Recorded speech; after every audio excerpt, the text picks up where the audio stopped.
गरजता रे आ ऊ बुझाता जे गरजता चमकत बुझाता जे बरस रहल बारे।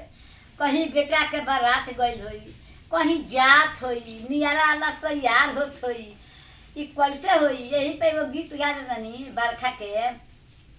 चलले अपना पापा काशी तो बेटा के बिया हो करे।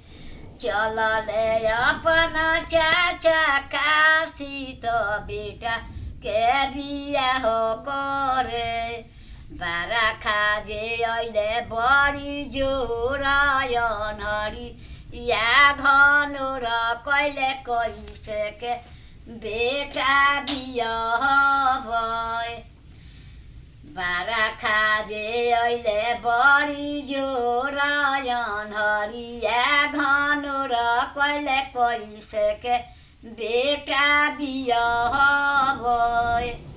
बरखा के तमुआ तो नैब अनहरिया के बाती अनहरिया के बाती झाड़ी के बिछैल सतरजिया भोले रे बेटा बियाह भय।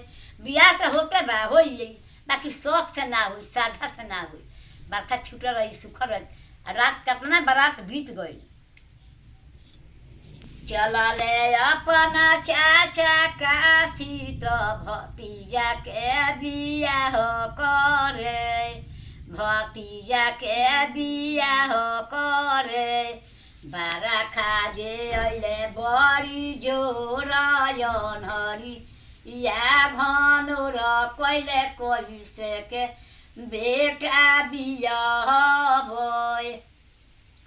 बरखा के तमुआ तो नैब अनहरिया के बाती झाड़ी के बिछैब सतरजिया भोले रे बेटा बियाह भय। अभी तो गरजते बारे लोग गाँव डेराइले, लोग गाँव डेराइले, नगर डेराइले, दशरथ के अइले बरियात। भगवान जी गरजत रे आ लोग डेरात हुई। देखे में का हुई।